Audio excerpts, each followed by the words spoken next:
All right, so I got my Duramax in here today. I'm gonna be doing something. I'm sure everybody's seen the video. If you're considering doing this to your truck, it's more or less a maintenance thing than anything. We're gonna be rebuilding the fuel filter head today, so let's get started. So if you open up the hood, if you're looking at the truck, here's your auxiliary battery. It is on the passenger side of the engine, left-hand side if you were looking at the front of the truck. And you can identify the fuel filter head by this primer bulb, which, if you've ever changed your fuel filter, which you should, you've been here. So I've got these two bolts loosened up. I've got the fuel heater power unhooked. There's a ground wire as well that just takes one of these T20 Torx. You just got to take one of the three of those out. That's loose. I've got the hose clamps off of the supply and return, which are obviously labeled in and out. And last thing to do is unhook your water and fuel sensor, which I have the wheel liner out of this truck because of something else I was doing. I don't know if this is necessarily necessary, but it sure makes it a lot easier.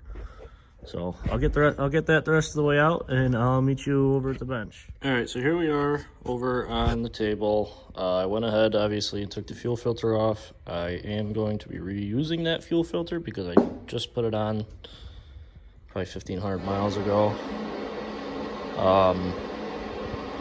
So to get to this point where I am, that was on there. That, and that spring came out of there. And obviously, these went on top of it. That took these, it took taking these three T20 Torx heads. They take the three of those out, 1, 2, 3, one of which you already loosened. And that comes off like so. I want you to take a look at this. Notice that there's these two O-rings, and they are facing with the smaller part of the gasket is facing each other, and that's pretty important. I'll show you why in just a minute. So on the bottom, once you get that off, you'll have your fuel bleeder screw, which you should be familiar with. This is a merchant aluminum screw. They say you can just take that out with a flathead because it's aluminum. Oh, there that goes.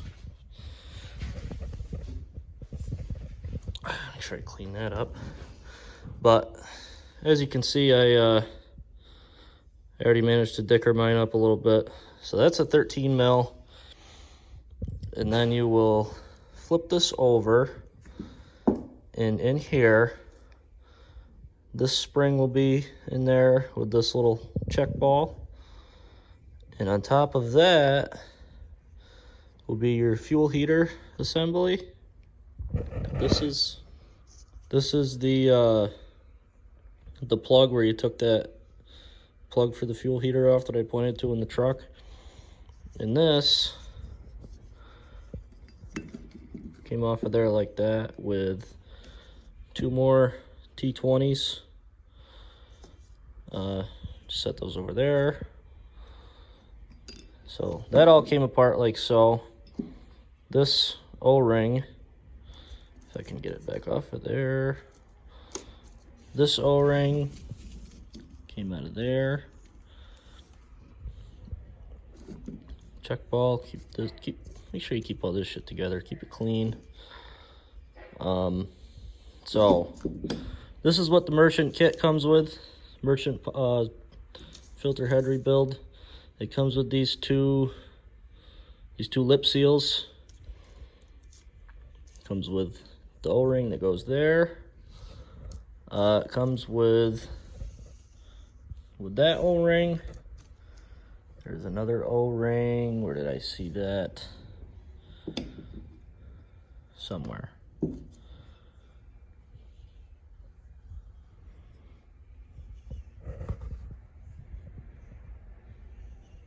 There's another O-ring.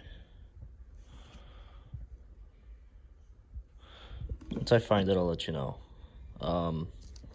I believe this is if you are reusing your stock bleeder screw, which I don't recommend. And so I believe that's what that little orange O-ring is for. So I'm gonna stick this in the parts washer, clean it up a little bit, and put some stuff back together. Just thought I'd tell you this, that other little O-ring was on that fuel heater connection.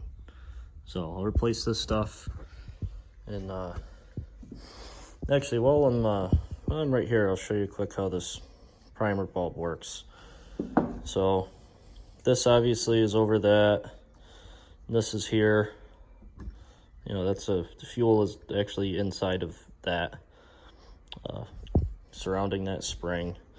So when you go and push that down, it obviously displaces the amount of fuel that is in it. So when you do that, it forces it out of this little rubber flappy. It's basically a check valve is what it is. So it forces fuel out of there, but when you let go of it and the spring returns, it can't come back out because it flaps shut. So when the spring pulls it up, same little deal in there, that opens up and lets more fuel in. And it's basically just a way of pressurizing the outlet side of the filter head, and being that you have the bleeder screw here, you loosen that and your air is able to be expelled from the system. It's really a pretty slick thing. So there's that. All right, I've got all the new seals put in. There's the old ones. I'm gonna try to put this thing most of the way back together one-handed now. So I don't think you could do this in the truck, just because of this little spring detent, not detent, but this prevents fuel backflow, prevents you from losing your prime. And so that goes in there like so. Trying to get you at least a halfway decent shot here, but I'm trying to actually watch what I'm doing and then keep you guys watching what I'm doing as well. So let's try this. I'll set you down for just a second. All right, so I got the camera set up there a little bit. So with these, I'm sure there's a torque spec, but you know, if you've worked with your hands for any length of time, you should be able to tighten them to an acceptable torque without messing them up too bad. So next we have the this white piece, and I've gone ahead and cleaned all this stuff. Make sure you clean it, get really some kind of lubrication on it, whether it's, I mean, diesel fuel ideally, but you're not putting enough of this stuff in the system to really mess anything up. So you can see there that it's being a little stubborn, so you can, and that's that O-ring there. I actually wonder if it would be better to put in the white piece. Try that. Otherwise, I'm afraid I'll pinch it. And while I'm doing this, I want to talk quickly about why a person would do this. Doesn't give you any more horsepower. It doesn't give you better fuel mileage. It doesn't give you. It's not an upgrade, I guess, is what I'm getting at. It's I guess more or less it keeps your horsepower, it keeps your fuel economy, it keeps all that stuff. And most importantly, it helps your truck start in the winter because it doesn't lose prime. Symptoms of you needing to do this may be hard starts, long crank times. The truck may start and immediately stall. Things like that. They basically equate to fuel starvation. Oh, where's that? There it is.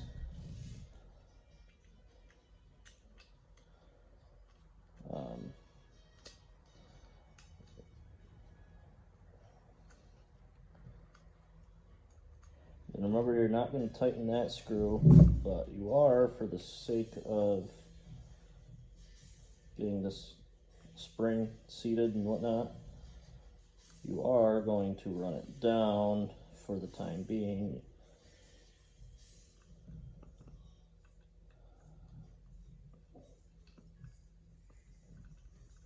This is the first time I've actually done this. And I don't really know if there's any one specific thing that leads to you having to do it. My dad's got 4 Duramax trucks, 1 pickup, 1 3500 cabin chassis, and 2 5500 cabin chassis. He's never done this. I mean, he's had them for 17, 18 years. He's had Duramax trucks and never had to do this. So I don't really know if there's any one thing that, any contributing factor. So these you'll feel them. You can see the plastic part is in there, but the casting actually sticks up and goes through the hole. So you're actually tightening metal to metal, so you're not crushing the plastic. And you'll feel it. You'll feel yourself hit the metal. Like right there, I just hit it. Again, I'm just going to leave this one loose. And I'm going to put the bleeder in loosely. So I'm going to go ahead and get this put back in the truck. I don't really think I need to show that. It's pretty simple. And I'll show you how to bleed it. Alright, so I got this all back together. Got those 2 bolts tight. Got the fuel heater hooked back up. Tighten that torque screw down. Now when you put this little plug on for the fuel heater, for the hot lead to it, you'll feel a definite and positive click when it's all the way in. Make sure that's all the way in as well. Now, like I said before, the fuel filter head has these little arrows. I know it's hard to see with this light. It's almost too bright. But you can see the one on the out. You can see that out arrow. If you get these lines mixed up, forget which way they go, because when you take them off, they're just kind of flopping there. You can trace the lines. You'll find this little port. It's almost like a little zerk port, not a zerk, but a you know what I mean. So you trace the line up to that. That goes to your CP3. So therefore, the outlet on the fuel filter head goes to that. It's a short little run, but you can't see it with this intercooler pipe here. So make sure you got those hoses on, hose clamped. Make sure you've got the fuel filter on, obviously, and the water and fuel sensor hooked back up. And next step is to bleed it, which you'll need a 13mm socket, a fairly long extension, not quite this long, that's just what I had in my hand, and a ratchet. So you can see that I've already got that loose, and you want it so that it's up off of the O-ring, basically, is what you're looking for. And then just start pumping the primer.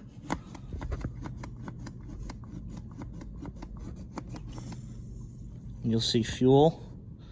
I don't know if you can see it or not, but there is fuel coming out from around that bleeder screw. Tighten it up a little bit. Just basically get it onto the O-ring. I'm gonna pump it some more.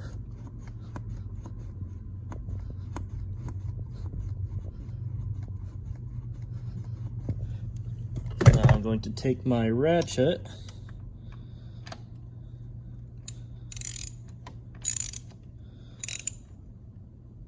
and you'll feel it when it's tight, just like the bosses on that other those 3 screws. You'll feel it when it's tight. So, all right, let's start the truck up. So here we are in the truck. E-brake set, key in the ignition, at the old man's mission, and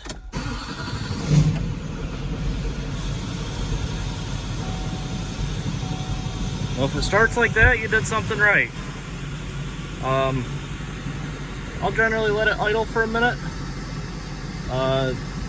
What you don't want to do is do this in case that happens, and then take off down the road in case you have to bleed it again and you don't have any tools with you. So I'm going to go ahead and bleed this, and we'll be all done. So I hope you enjoyed the video. I hope you learned something. Be safe, have fun, and hope to catch you here later.